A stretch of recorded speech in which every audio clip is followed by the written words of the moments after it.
मुअज़्ज़ज़ मुसल्लियान किराम अस्सलामु अलैकुम व रहमतुल्लाहि तआला व बरकातुहू। व अलैकुम सलाम व रहमतुल्लाहि व बरकातुहू। अल्हम्दुलिल्लाह अल्हम्दुलिल्लाहि रब्बिल आलमीन वल आक़िबतु लिल मुत्तक़ीन वस्सलातु वस्सलामु अला सय्यिदिल मुरसलीन। अम्मा बाद फ़अऊज़ु बिल्लाहि मिनश शैतानिर रजीम बिस्मिल्लाहिर रहमानिर रहीम। व बिल वालिदैनि इहसाना आमन्तु बिल्लाहि सदक़ल्लाहु मौलाना अज़ीम व सदक़ रसूलुहुन नबियुल अमीनुल मकीनुल मतीनुल करीम व नहनु अला ज़ालिका लमिनश शाहिदीन वश्शाकिरीन। या खुदा बहरे जनाब मुस्तफ़ा इमदाद कुन, या रसूल अल्लाह असबहरे खुदा इमदाद कुन, या शहीदी करबला या दाफ़ाई करबला गुल्लुखा शहज़ादाई गुलगुल को बाइमदाद कुन।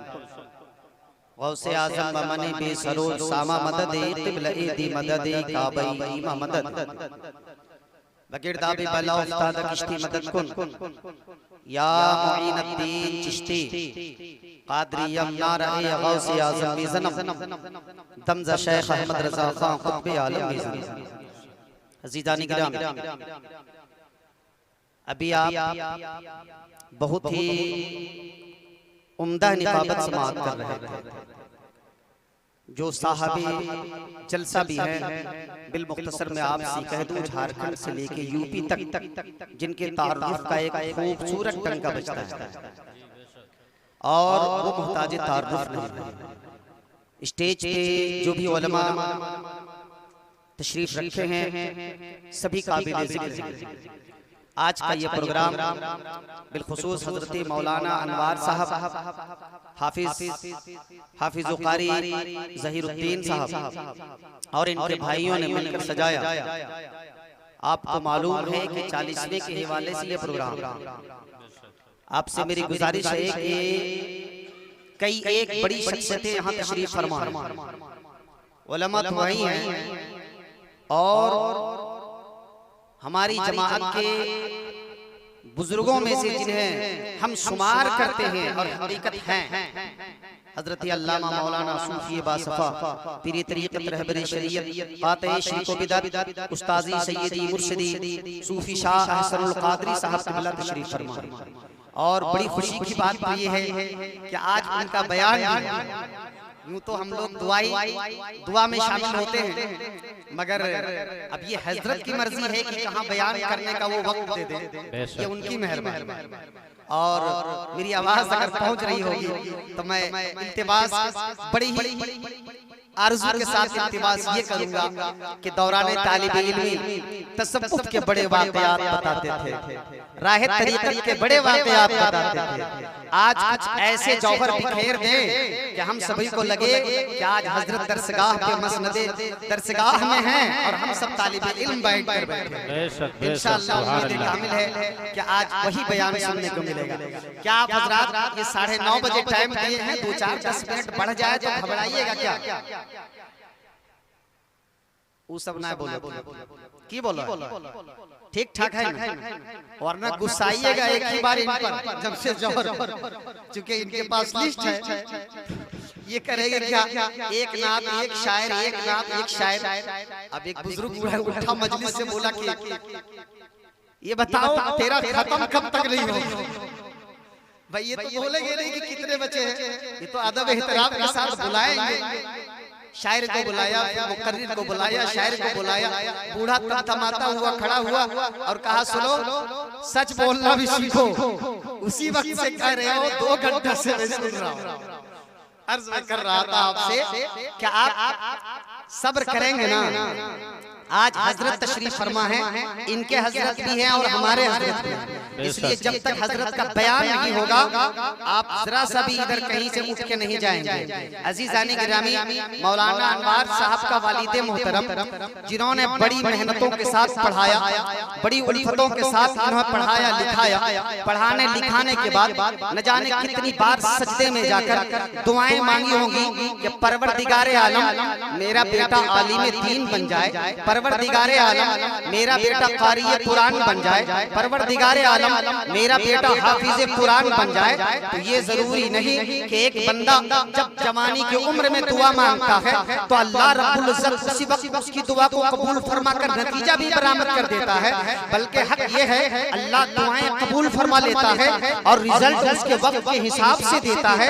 ये बुजुर्गान दीन फरमाते हैं जितनी बार उन्होंने दुआ मांगी, एक बेटा आलिम दीन हो गया, एक बेटा कारी कुरान हो गया, और बड़ी आजीजी के साथ बारगाहे खुदाबंदी में उन्होंने दुआ मांगी होगी कि परवरदिगारे आलम हमारे बेटे को दुनियावी जिंदगी भी अता कर दे और दीनी जिंदगी भी अता कर दे। तो अल्लाह ने कबूल फरमा लिया, दुनिया में भी अच्छा मुकाम अता फरमा दिया और दीन का भी अच्छा मुकाम अता फरमा दिया।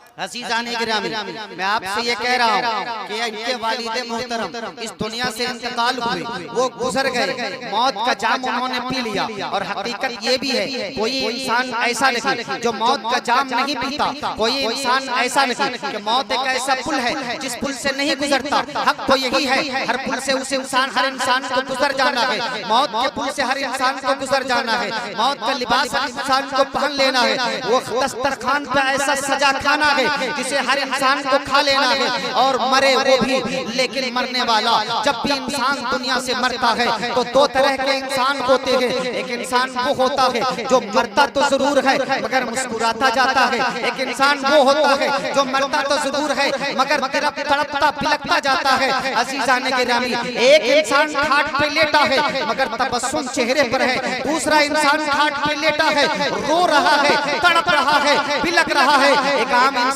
ने पूछा, ऐ मरने वाले ये बता आखिर तू मरता है मगर मुस्कुराता क्यों है? ऐ मरने वाले ये बता तू मरता जाता है मगर तू बिलखता क्यों है, तड़पता क्यों है? अभी जवाब उसका ना आया था कि जमशेद जौहर मौजूद थे, उन्होंने कहा सुनो जवाब, ये मरने वाला इसलिए मुस्कुरा रहा है कि इसको किसी तरह का कोई डर नहीं है, और मरने वाला इसलिए बिलख रहा है इसको डर है। जवाब मांगा मौलाना आखिर कैसे कब्र जाएगा? इसकी कब्र भी अंधेरी होगी, इसकी कब्र भी अंधेरी होगी, ना ट्यूबलाइट का इंतजाम होगा, ना बल्ब का इंतजाम होगा, ना खाने का इंतजाम होगा, ना पीने का इंतजाम होगा, ना कोई मुईनो मददगार होगा, अकेला इसे कब्र में सभी लोग छोड़ आएंगे। मौलाना का जवाब बन गया, ऐ लोगों सुनो सुनो, वो इंसान जो मरता जाता है और चेहरे पे तबस्सुम होती है, वो इंसान जो मरता जाता है पर मुस्कुराता जाता है, दुनिया को बताना ये चाहता है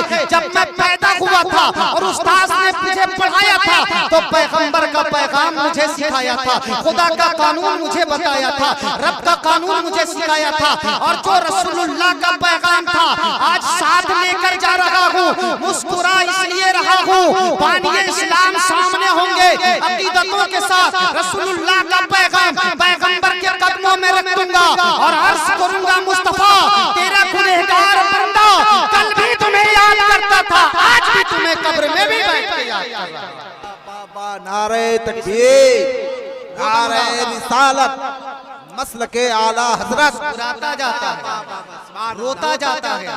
रोने वाला इंसान जब रो रहा होता है दुनिया वाले पूछते हैं रोता क्यों जा रहा है, जवाब मिलता है रो इसलिए रहा हूँ। रसूलुल्लाह ने नमाज पढ़ने को कहा था, मैंने तो छोड़ दिया। पैगंबर ने दगा के बारे में नहीं कहा था, मैंने तो दगा दे दिया। पैगंबर ने चुगली के बारे में नहीं कहा था, मैंने तो चुगली कर दिया। पैगंबर ने गीबत के बारे में नहीं कहा था, मैंने तो गीबत कर दिया, इसलिए रो रहा हूँ। पैगंबर का पैगाम मेरे हाथ में नहीं, मालूम हो गया मरता हुआ इंसान मुस्कुराता जाए तो समझ लेना पैगंबर से ये राजी है और पैगंबर इससे राजी है, और मरता हुआ इंसान रोता जाए समझ लेना रसूलुल्लाह के इश्क का परमाना उसके हाथ में। अज़ीज़ाने गिरामी, ये तो जनाब हाफिज ज़हीर साहब और इनकी मोहब्बत है कि इन्होंने हक अदा कर दिया और कोशिश कर रहे हैं हक अदा करने का। यूं तो माँ बाप का हक कोई अदा कर ही नहीं सकता, और अभी तो माहौल इतना गंदा हो चुका है कि बेचारा बूढ़ा बाप बुढ़ापे के आलम में टीवी या दामा का शिकार होता है। नौजवान बेटा अब ना उसकी खिदमत करने के लिए तैयार है। जब इनके अब्बा हुजूर बीमार हुए और वो डॉक्टर के यहाँ से वापस आ रहे थे, तो मैंने देखा पोतों ने कांधा लगा के चढ़ाया, उतारा, बैठाला। मुझे लगा कि अगर ये हाजिर होंगे तो इन्होंने भी कांधा लगाया होगा। मैंने कहा मुर्तजा, आज तूने अपने बाप के जन्नत के दरवाजे को कांधे पे उठाया, और जिस दिन उन्होंने कांधा लगा के बैठाया होगा, बाप की रूह खुश हो गई होगी। एक बार मौलाना अनवार ने अपने बाप को कांधे पे उठाया, न जाने कितनी बार इनके बाप ने इन्हें कांधे पे उठाया होगा। एक बार अपनी जन्नत के दरवाजे को इन्होंने कांधे पे उठाया है, न जाने इस औलाद को कितनी बार इनके अब्बा ने कांधे पे उठाया होगा। ऐ करक्तिया के मुसलमानों, आज इस प्रोग्राम में आए हो तो कुछ सुनो और समझो और समझ कर लेके जाओ। ये माँ बाप जब बुढ़ापे में तुम्हें मिल जाए तो कुरान फरमाता है, वला तकुन्नकुमा उफ़िन वला तनखरकुमा, तुम इन्हें उफ तक न कहो और न इन्हें तुम डांटो, इसलिए कि 9 महीने तुम्हारी माँ ने तुम्हें पेट में रखा था, 2.5 महीने 2.5 साल तक गोद में रखकर दूध पिलाया था। कितनी बार तूने कभी माँ के दुपट्टे पर, कभी माँ के बिस्तर पर, कभी माँ के साड़ियों पर, कभी माँ के पर्सनल कपड़ों पर, कभी माँ की चादरों पर, कभी माँ के सीने पर, कभी माँ के बदन पर, कितनी बार तूने अपनी माँ को तकलीफ पहुंचाई, लेकिन तेरी माँ ने कभी उफ नहीं कहा। और उस माँ ने उफ नहीं कहा तो अल्लाह ने इतनी बड़ी नेमत दुनिया की माँओं को दे दिया, जो माँ बन जाती है अल्लाह ताला खींच के उसके कदम के नीचे जन्नत डाल देता है। सवाल ये है, इसको सुन लीजिए, सुनते आए होंगे जन्नत डाल देता है, जन्नत माँ के कदम के नीचे होती है, मगर कहाँ कहाँ होती है, कब कब होती है? माँ नमाज पढ़ती होती है तो जन्नत कदम के नीचे होती है, माँ रोजा रखी होती है तो कदम के नीचे जन्नत होती है, माँ दौरान हज होती है तो कदम के नीचे जन्नत होती है, माँ इबादत में होती है तो कदम के नीचे जन्नत होती है। तो बस मुख्तसर में इस फलसफे को आप समझ लो। एक माँ जब से हमल करार पाता है, एक माँ अपने बेटे को, अपनी औलाद को, अपनी बेटी को, अपने बेटे को पेट में रखती है, उसके बाद देखो हालत हमल में वो सीढ़ियाँ चढ़ती हैं, हालत हमल में वो रोटियां पकाती हैं, उसी हालत में वो माँ अपने शौहर की खिदमत करती है, उसी हालत में वो माँ नमाज भी पढ़ती है, उसी हालत में वो माँ तुम्हारे लिए खाना भी पकाती है, उसी हालत में वो माँ रास्ता भी चलती है, उसी हालत में वो माँ कपड़े साफ भी करती है, उसी हालत में वो माँ तुम्हारे कपड़ों को भी धुलती है, उसी हालत में वो माँ घर के कामों काज को भी करती है। ऐ मुसलमानों, बिल्कुल इतना समझ लो, एक माँ के नीचे जब अल्लाह कदम के नीचे जन्नत देता है तो हालत नमाज में फकत नहीं देता, रोटियां पकाती होती है, तुम्हारी कदम तुम्हारी माँ के कदम के नीचे हुआ करती है, सीढ़ियां चढ़ती होती है, तुम्हारी जन्नत तुम्हारे माँ के कदम के नीचे होती है, रोटियां बेलती है, तुम्हारी जन्नत माँ के कदम के नीचे जन्नत होती है। आप इतना समझ लो, एक बच्चे को पेट में लेकर माँ जहाँ जहाँ जाती है जन्नत माँ के कदम के नीचे वहाँ वहाँ जाती है, जहाँ जहाँ जाती है जन्नत बेटे के लिए माँ के कदम के नीचे वहाँ वहाँ जाती है। तो आप माँ की खिदमतें क्यों नहीं करती? और हक माँ बाप का भी मारा, भाइयों का भी मारा, बहनों का भी मारा। मेरे नबी अलैहिस्सलाम फरमाते क्या हैं, आप इसे सुन लीजिए। मेरे रसूल फरमाते हैं, रात की नमाज पढ़ता होता, दौराने नमाज में होता, मेरी माँ जिंदा होती, दरवाजे पे आती, दस्तक देती, दरवाजा खटखटाती, आवाज देती, बेटा मोहम्मद। मेरे रसूल फरमाते हैं, नमाज को उसी जगह रोक देता, पहले आता, दरवाजा खोलता, पहले माँ का हुक्म मांगता, माँ पानी मांगती, पहले पानी देता, माँ बिस्तर लगाने बोलती, पहले बिस्तर लगाता, माँ खिदमत करने को बोलती, पहले खिदमत करता, माँ के हुक्म को बजा लाता और बाद में आकर नमाजें मुकम्मल करता। पता चला माँ का मुकाम कितना बुलंद है। मुसलमानों, माँ का हक तो मारा ही, गांव ग्राम का माहौल ऐसा है कि भाई का भी हक मारा, बहन का भी हक मारा और बीवी का भी हक मारा। यूं तो लोग समझते हैं कि बीवी को मेरे जूते पैर की जूती है और जैसा चाहा वैसा कलाम किया। मेरे मुस्तफा ने तो रूई के फवारे से भी मारने का हुक्म नहीं दिया, तो ये डंडों से लाठियों से मारना तो अलग है। गालियां बकते हैं, जुबान को खराब करते हैं और अपनी बीवी की कोई अहमियत आप नहीं देते। अजीजान गिरामी, आप उनसे मोहब्बत का सबूत उनके सामने नहीं देते। मेरे रसूल अलैहिस्सलाम के हवाले से 2-3 बातें आप सुन लीजिए। एक बार हुजूर अलैहिस्सलाम हुजरे के अंदर हैं, आयशा के हुजरे के अंदर, और बाहर कोई खातून आई पूछी मोहम्मद हैं? जवाब मिला है। मेरे नबी अलैहिस्सलाम सल्लल्लाहु अलैहि वसल्लम को खबर भेजी गई, खातून ने भेजा, बोलो कोई मिलने आई।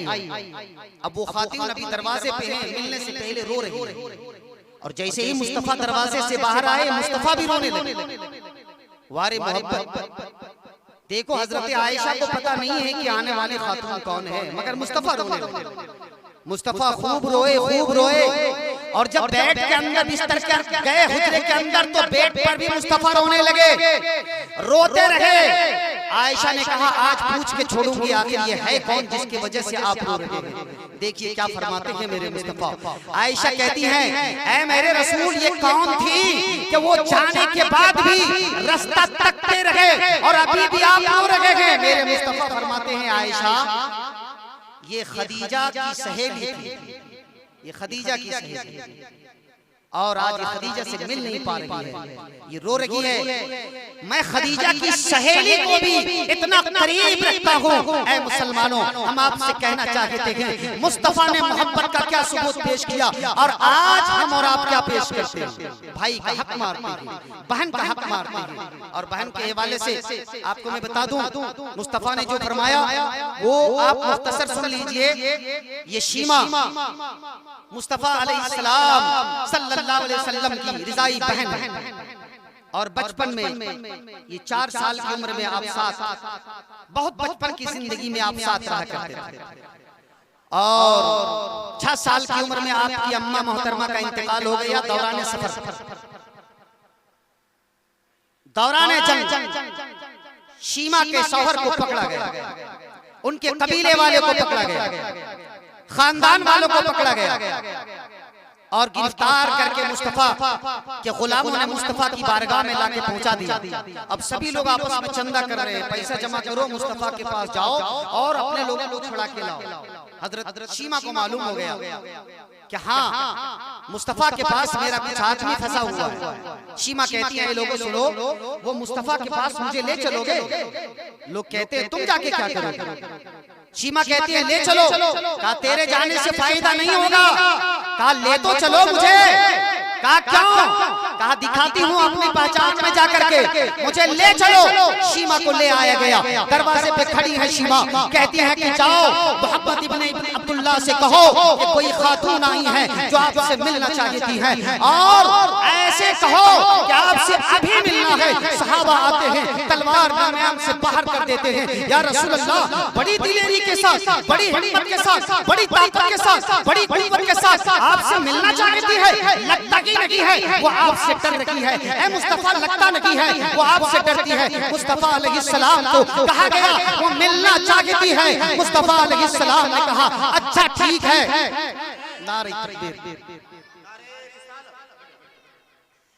मुस्तफा ने कहा अच्छा ठीक है, इतनी ताकत के साथ, इतनी कुव्वत के साथ, बड़ी हिम्मत के साथ अगर वो मिलना चाहती है, जाओ नाम पूछ कर आओ वो कौन खातून है जो दरवाजे पे खड़ी है मुझसे मिलना चाहती है। मुस्तफा के गुलाम गए, सहाबा गए, पूछते हैं तुम्हारा नाम क्या है? मेरे नबी ने पूछा है। मेरे मुस्तफा ने चूंकि मेरे मुस्तफा से कहती है मेरा नाम शीमा है, जाके कहो हलीमा सादिया की बेटी है, तुम्हारी बहन है, मिलना चाहती है। मुस्तफा को खबर मिली, शीमा दरवाजे पे खड़ी है। मुस्तफा ने कहा अच्छा बुलाओ। खड़े हो पड़े मुस्तफा, रोने लगे। मेरे नबी दौड़ के दरवाजे तक आए और कहा शीमा, ऐ मेरी बहन, तुम्हें आने की क्या जरूरत थी? तुम खबर भेज देती, मैं यहीं से छोड़ देता।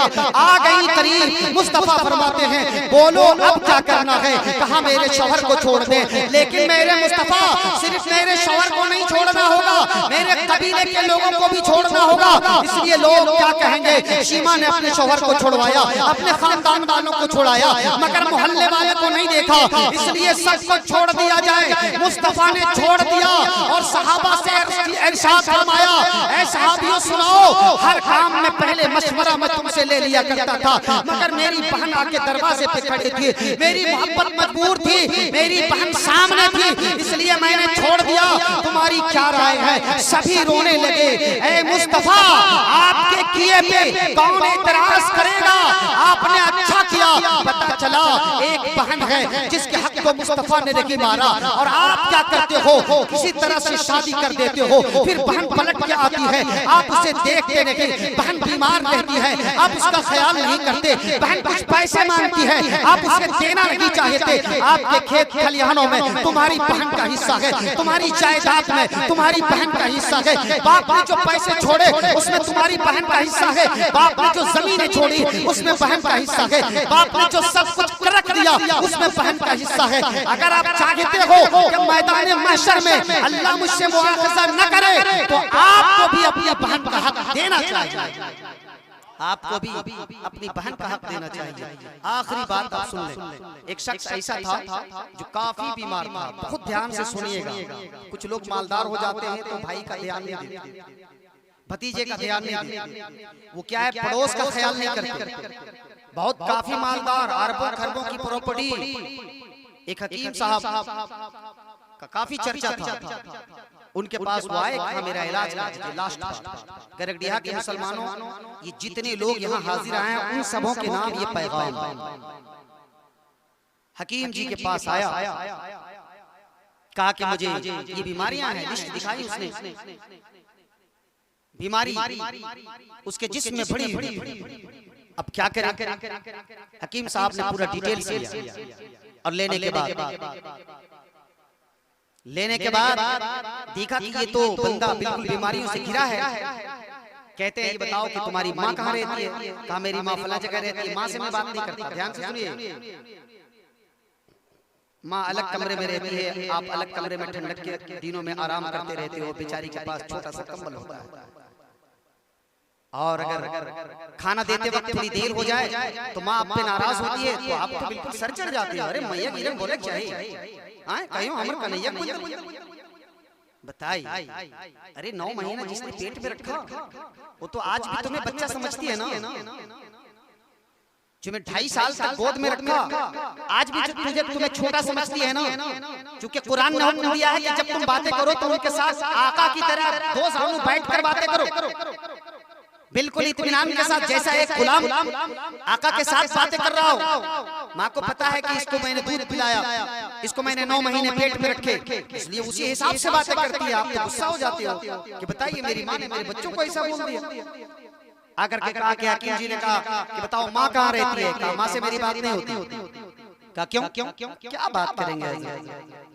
जाहिल लोग हैं वो लोग तो तालीम याफ्ता लोग हैं। अच्छा, का भाई अलग रहता है, उससे फोन पे कभी कलाम नहीं करता। कहा क्यों? मेरे मयार के खिलाफ है ना। मैं कहा अरबपति खरबपति, काफी मालदार अरबपति हूँ, और मेरा भाई तो गाँव में रहता, हल चलाता है। कहा फिर ईद बकरीद में खबर लेते हो? कहा नहीं, जरूरत महसूस नहीं करता। कहा बहने? कहा वो सब तो और भी हमारे मयार से नीचे, काम फ्लाइट में रहते हैं, हवाई जहाज से सफर करते हैं, वो लोग पैदल आती जाती हैं, अब उनसे मेरा ताल्लुक कैसे होगा? का रिश्तेदार से? का उन समों से किसी से नहीं। का अच्छा, ये समझ में आ गया। हकीम जी ने अब जो दवा लिखना शुरू कर दिया, तो पहला नंबर में लिखा कि कल से तुम्हारी बहन की बात हो जानी चाहिए, और तुम बहन से बातें करना, कल से तुम्हारी माँ की बात हो, पूरा एक डिटेल लिखा हकीम जी ने। कहा ये क्या लिख रहे हैं? दवा लिखने के लिए कहा, लास्ट दवा है, एक टैबलेट लास्ट दवा है, लास्ट नंबर में 10वां 11वां नंबर में मैंने जो लिखी है गोली, वो गोली है तुम्हारे लिए, तो किसी को खाना, और ये इतना सारा काम करना, और सबका नंबर मुझे दे दो, सबसे मैं फोन से बात करूंगा और उसका बिल भी पे कर दूंगा। अच्छा, सारा इंतजाम कर दिया। अब उसने कहा जान बचाना है, कैंसर उसी को है, दुनिया की सारी बीमारी उसको थी, जान तो बचाना था उसको। कहा क्या करना है? चलो भाई। अब वो बहन से बात करने शुरू कर दिया। अब जब प्यार से बात किया तो बहन को प्यार आ गया, बहन ने भी दुआएं करना शुरू कर दी। भाई से बात करना शुरू कर दिया। और जब प्यार से बात किया, ये तो डर से बात कर रहा था, मगर भाई हकीकत समझ रहा था। भाई से बात करना शुरू कर दिया। अब भाई ने भी रातों रात दुआएं करना शुरू कर दी, रिश्तेदारों ने भी बात करना शुरू कर दिया। जब सबसे उनका ताल्लुक बढ़ गया, चारों तरफ से एक एक रात में हजारों लोग सजदे में जाकर दुआएं करने लगे। ए परवरदिगार आलम, फला शख्स को शिफा दे दे, ए मौला ताला फला शख्स को शिफा दे दे। अब देखो अल्लाह ताला ने सबों का गिड़गिड़ाना, सबों के आंसू, आंखों के आंसू के कतरात कबूल फरमा लिए। बहन ने रोकर दुआ किया, अल्लाह ने कबूल फरमा लिया। मां ने रोकर दुआ किया, अल्लाह ने कबूल फरमा लिया। भाई ने रोकर दुआ किया, अल्लाह ने कबूल फरमा लिया। रिश्तेदारों ने रोकर दुआ किया, अल्लाह ने कबूल फरमा लिया। अल्लाह रब्बुल इज्जत ने फरमाया सभी लोग इसके लिए दुआएं करते हैं, चलो शिफा दे दो। अब वो धीरे धीरे ठीक होना शुरू हो गया। फिर वो 6 महीने के बाद हकीम जी के पास आता है और उसने कहा, हकीम जी जो गोली आपने लिखी थी वो गोली बहुत कारगर थी, बहुत ही अच्छी है। देखो मेरी तबीयत ठीक होने लगी, मैं रिपोर्ट करा लिया हूँ, सब कुछ नॉर्मल है। हकीम जी ने कहा, था नादान, तुम्हारी कमाई में तुम्हारी बहन का भी हक था, तुम्हारी कमाई में तुम्हारे पड़ोस का भी हक था, तुम्हारी कमाई में तुम्हारे भाई का भी हक था, तुम्हारी कमाई में रिश्तेदार का भी हक था, तुम्हारी कमाई में ज़कात देना तेरे लिए वाजिब था। और जब तुमने सब कुछ करना शुरू कर दिया, अल्लाह ने गरीबों की दुआएं कबूल फरमा ली और अल्लाह के कायनात ने तुम्हें तुम्हारी सेहत फिर से वापस कर दिया। पता क्या चला? जो लोग बहन से कटे हैं उनके लिए पैगाम, जो लोग भाई से कटे हैं उनके लिए ये पैगाम, जो लोग अपनी मां का ख्याल नहीं करते उनके लिए ये पैगाम, जो लोग अपने रिश्तेदार का ख्याल नहीं करते उनके लिए ये पैगाम। ऐ मेरे दोस्तों, अगर अच्छी जिंदगी चाहते हो तो तुम एक बेहतरीन जिंदगी गुजारने के लिए पैगंबर का पैगाम लेकर चलो, रसूलुल्लाह का कानून लेकर चलो।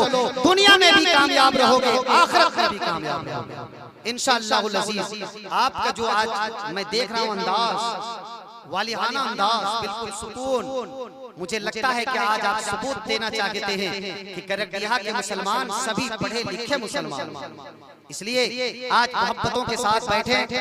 अभी बेहतरीन खतीब आपके बीच बैठे हुए हैं हजरत अल्लामा मौलाना सखावत हुसैन बुलबुल झारखंड। मेरी गुजारिश है कि जैसा आप चाहेंगे वैसा ये सुनाएंगे, शर्त है कि आप सबूत दे दें कि हम मौलाना अनवर साहब के जानने वाले हैं, हाफिज व कारी जनाबे कारी ज़हीरुद्दीन साहब के मानने वाले और बेहतरीन नकीब शायर और एक बेहतरीन सलाहियत के मालिक हजरत हाफिज व कारी अमजद रजा साहब से तशरीफ फरमाए। अमजद साहब रजा जो लगा दिए हैं, अहमद रजा जो लगा हुआ, तो अमजद की जगह पर एक आदमी ने वो अहमद रजा पढ़ लिया और मेरा नंबर कहीं से ढूंढा और हमसे फोन किया कि भाई आप पोस्टर बड़ा अच्छा बनाते हैं। मैं लाख समझाता रहा उसको कि मेरा नाम अमजद रजा नहीं है, मेरा नाम अहमद रजा। अब वो कह रहा है कि ये पोस्टर जो आप बनाए हैं बहुत अच्छा लग रहा है। हम भाई हम शायर भी नहीं है, आप काहे तारीफ कर रहे हैं? अब वो कह रहे हैं कि नहीं, अख्तर काशिफ भाई का नाम कितना अच्छा लिखे थे, मेरा अमजद को फोन किया, बाबू तुमको नाम लिखना होगा तो सब शायर और सब मुकर्रिर का अच्छा लिखा। हम बोले बाबू तुमको नाम ये क्या लिखना बढ़िया से, सब शायर और सब मुकर्रिर का अच्छा लिखा, किसी का छोटा लिख देते हो, किसी का बड़ा लिख देते हो। अब वो परेशान होता, काशिफ भाई का नाम अच्छा लिखा, काशिफ भाई का नाम लिखा तो इनकी कोई शिकायत नहीं। अब जिस शायर का इसने छोटा लिखा तो अमजद भाई हमसे बोले आखिर ये बताइए सबका बड़े लिखेंगे तो वहाँ आएगा कहाँ से, जगह तो चाहिए। हमने कहा तुम्हारा तो कहना सही है, मगर अभी के वक्त में सब शायर बड़ा है। अरे काशिफ भाई तो बड़े हैं ही, अल्हम्दुलिल्लाह लिखते भी हैं पढ़ते भी हैं, कारी अकबर साहब लिखते भी हैं पढ़ते भी हैं, मुजाहिद हमारा लिखता भी है पढ़ता भी है, मेरा छोटा भाई है। तो अब सबका नाम तो बड़ा बड़ा नहीं लिख सकता है, उसका कहना ये था कि मेरा नाम छोटा काहे लिखे, पूरा नाराज। मैं पहचान दिया, वीडियो कॉलिंग बात किया, मैं बोला मैं अमजद रजा नहीं हूँ, अमजद का ये नंबर है उस पर तुम तो ये सही करना वरना बहुत गड़बड़ होगा। बहरहाल आप मोहब्बतों के साथ बैठिए, मेरे बाद कोई शायर आने वाले हैं और जिंदा दिली के साथ बैठिए। हम मौलाना अनवर साहब से उम्मीद रखते हैं कि आपकी तरबियत में रहने वाला मुसलमान कभी कमजोर नहीं, इंशाअल्लाह आप सबूत दीजिए। वमा अलैना इल्ला बलाग। अस्सलामु अलैकुम व रहमतुल्लाहि तआला व बरकातहू।